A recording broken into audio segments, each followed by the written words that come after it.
অতি ঊর্ধ্বতন কিছু মানুষ গিয়েছিলেন ওনার সঙ্গে দেখা করতে। তখন উনি বলেছিলেন এই কথা যে আমাকে কেন, রুমিনকে কী হলো, রুমিনেরটা কী হলো, কেন মনোনয়ন দেয়া হলো না। সেটা উনি হাসপাতালে যাওয়ারও 2-3 দিন আগে উনি এই কথা বলেছিলেন।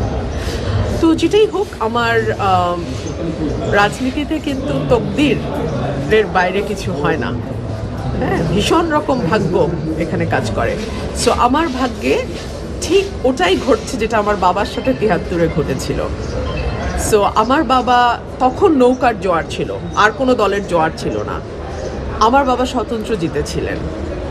এখন বাংলাদেশে এই মুহূর্তের প্রেক্ষাপটে যেহেতু আওয়ামী লীগ নাই, বিএনপির একটা জোয়ার দেখা যাচ্ছে, সেখানে আমি আবার স্বতন্ত্র দাঁড়াচ্ছি। সো এটাকে আমি ভাগ্যের খেলা ছাড়া আর কী বা বলতে পারি। যদি কোনো বেইনসাফ হয়ে থাকে সেই বিচার আমি আমার ভোটারদের হাতে ছেড়ে দিই। দলের যখন দুঃসময় ছিল তখন দেশনেত্রী বেগম খালেদা জিয়া নেতৃত্বে ছিলেন। তিনি আমাকে যে দায়িত্ব দিয়েছেন সেটা অনেক সময়ই দেখা গেছে আমার বয়স এবং আমার রাজনৈতিক অভিজ্ঞতার চেয়ে অনেক বড়। সেই দায়িত্ব আমি অক্ষরে অক্ষরে পালন করার সর্বোচ্চ চেষ্টা করেছি, যেটার একটা রূপ আপনারা দেখেছেন যখন 2018 সালের সংসদে 19 সাল থেকে আমি জয়েন করি এবং সেখানে আমার ভূমিকা কী ছিল। দল যখন 22 সালের ডিসেম্বরে আমাকে পদত্যাগ করতে বলে, আমি এক মুহূর্ত চিন্তা করি নাই। যখন বলেছে, যেদিন বলেছে, তখনই আমি সেই মুহূর্তে পদত্যাগ করেছি। এরপরে দল যদি মনে করে নতুন নেতৃত্ব, তাকে আমি স্বাগত জানাই, যে আমার service is no longer required, that's okay, fine, আমি আবার রাজনীতি চালিয়ে যাব। সময় বলবে, এটা তো আমি বলবো না।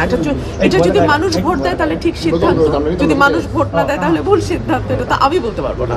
সবাইকে আমি প্রতিপক্ষ মনে করি না, প্রত্যেকেই প্রতিদ্বন্দ্বী। আমরা একটা সুস্থ প্রতিদ্বন্দ্বিতার মধ্যে দিয়ে একটা সুস্থ রাজনৈতিক ধারা আনতে চাই।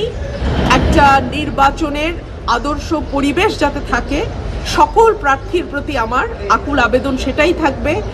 আমরা এক একজন এক এক দলকে রিপ্রেজেন্ট করতে পারি, কেউ স্বতন্ত্র হিসেবে আসতে পারি, কিন্তু প্রত্যেকে যেন নির্বাচনী আচরণবিধি আমরা পালন করি, সেই অনুরোধটা আমার নিজের প্রতিও থাকবে, সকলের প্রতিও থাকবে। কিছু কিছু জায়গায় আমার কর্মীদেরকে বলা হচ্ছে যে তাদের উপরে হয়তো মামলা দেয়া হবে বা কিছু। আমি বলেছি যদি এরকম কিছু হয় নিশ্চয়ই আমি প্রশাসনকে সেটা জানাবো, এবং আমার মিডিয়ার ভাইরা তো আমার পাশে সবসময় আছেন, আপনারাও সেটা জানতে পারবেন।